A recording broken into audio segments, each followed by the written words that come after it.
Hey everyone, welcome back for another deep dive. Today we're tackling something that I think is going to resonate with so many of you out there, especially those of you who are really serious about taking your spoken English to that next level. We're talking about thinking in English. Oh, absolutely. Yeah. This is huge. And we've been digging into this awesome YouTube channel, English Learning Podcast. Their videos speak with confidence. The whole thing is about learning English, improving your English. And they hit on this core idea, thinking in English. And it's something that Max and Sarah, the hosts, really drive home throughout the video. Yeah, and I think what's so cool about Max and Sarah is they just break things down in such a clear, relatable way. Totally. So let's jump right into it. They talk about this thing called the translation bottleneck. Yes. And this is something that I think so many English learners, including myself, have struggled with. It's that thing where you have a thought, you want to say it in English, but your brain is like, nope, we're going to do this the long way. You're formulating the sentence in your native language, then you're scrambling to translate it word for word, then you're second-guessing yourself, does this even sound right? And then, finally, the words stumble out. Because you've got this extra step in the process, right? Totally. And it's funny because, when you think about it, we do so much in our native language without even, actively thinking about the words. Right. It just flows. Exactly, yeah. But then, when it comes to English, or any second language, suddenly there's this, mental traffic jam. Yeah, totally. And I think for a lot of learners, it comes from this place of wanting to be accurate. Right. You want to make sure you're saying it right. Totally. You want to get it perfect. Exactly. But the irony is that by focusing so much on translating perfectly, you end up sounding less natural, less fluent. Absolutely, yeah. You're so busy in your head with the mechanics of translation that you lose that spontaneity, that natural flow. Exactly. And that's why thinking directly in English is such a game changer. Yes, 100%. So let's get into the why. Max and Sarah highlight some really compelling reasons to make this shift. Okay. And the first one, which makes perfect sense, is faster responses. You're cutting out that whole translation middleman. Right, you're streamlining the process. Exactly. But what's really interesting is they also talk about how thinking in English leads to more natural-sounding speech. Yeah, and it makes sense if you think about it. Right. When you're not translating, you're freer to use idioms, those expressions that native speakers use without even thinking. Right, you pick up on the nuances. Exactly. You're not just using the dictionary definition of a word. You're understanding how it's actually used in context. And they gave this perfect example. They talked about how a learner might say, open the light, instead of turn on the light, because that's a direct translation from their native language. Yeah, that's such a common one. Right, but it sounds a bit odd to a native speaker.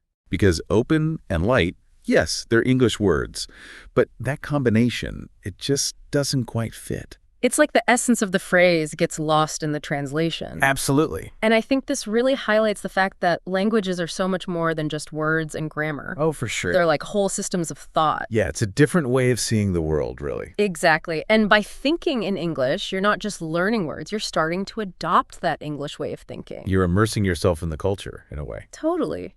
And to really bring this to life, Max and Sarah share this awesome story about their friend, Maria. Okay, yeah. She was someone who used to translate everything in her head. Her speech was hesitant, slow, and she felt really self-conscious. Right, like so many of us. Exactly. But once she consciously started thinking in English, her speaking speed reportedly doubled. Wow, that's amazing. I know. It's such a powerful example of how making the shift can have such a tangible impact. Yeah, it shows you that it's not just some abstract concept. This can really make a difference in your fluency. Absolutely. So, before we dive into the how-to, let's do a little self-assessment. Are you, our listener, still stuck in that translation habit? Good question. Max and Sarah outline 4 key signs to look out for. The first one is pausing too long before speaking. Okay, yeah. They paint this scenario. Someone asks you, what did you do yesterday? And instead of responding naturally, there's this awkward silence while your brain is frantically trying to translate your answer. It's like your brain's doing overtime. Totally. And that pause is your brain saying, hold on, I've got to go through all these steps before I can spit out the English. Yeah, it's like a mental relay race. Exactly. The second sign is struggling to form sentences quickly, even if you have a decent vocabulary. Right, you know the words, but they just don't seem to come together smoothly. And that hesitation, that feeling of searching for the right words, is a good indicator that you're still relying on that translation crutch. Your brain's still stuck in that two-language mode. Exactly. Okay, the third sign is a big one. Feeling nervous or frustrated when you speak English. Oh, yeah. I think we've all been there. That constant worry about getting it perfect, about making sure your English perfectly matches your original thought can be so stressful. Totally. It takes all the fun out of speaking. And it can really undermine your confidence. Absolutely. And then the fourth sign, which brings us back to open the light, is using unnatural words or phrases. Yeah, you're using grammatically correct English, but it just sounds a bit off. It's like a literal translation that misses the natural flow of the language. Yeah, it's like you can hear the translation process in the words. Exactly. So if any of those signs sound familiar, don't worry. That's why we're having this deep dive. Exactly. We're going to equip you with the tools to break free. So let's get into the how-to of thinking in English. What are some practical things we can start doing today? Well, Max and Sarah have some really great tips. Right. And their first one is super simple. Start small. Okay, I like that. Don't overthink it. Begin with basic words and sentences that you already know. Right, like the everyday stuff. Exactly. Yeah.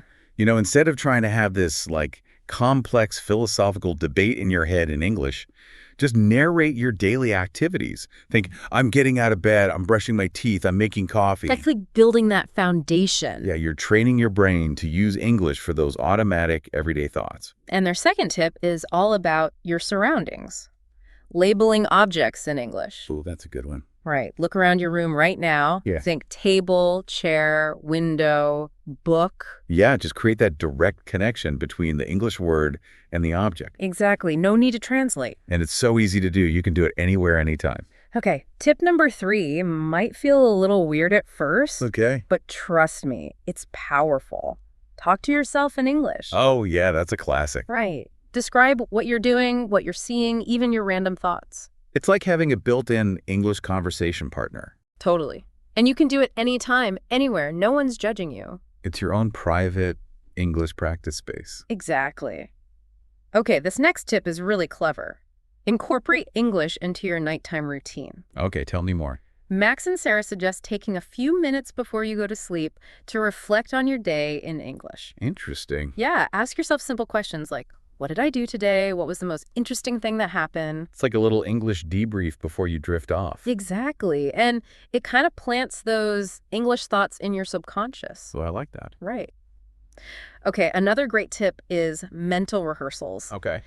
Even if you don't have an actual English conversation planned, imagine one in your mind. Ah, like a mental simulation. Exactly. Pretend you're talking to a friend about your weekend plans, a book you're reading, whatever. It's like practicing for a real conversation. Totally. And it can help you feel more confident and prepared when those real conversations come up. It takes away some of the anxiety. Exactly. Okay, this next one is so simple, but surprisingly effective. Change the language settings on your devices to English. Oh, yeah, that's a good one. Right, your phone, your laptop, your social media apps. Suddenly you're surrounded by English, even in those little everyday moments. Exactly. It's like constant passive exposure. It normalizes seeing English all the time. Okay, this next one probably goes without saying, but it's worth repeating.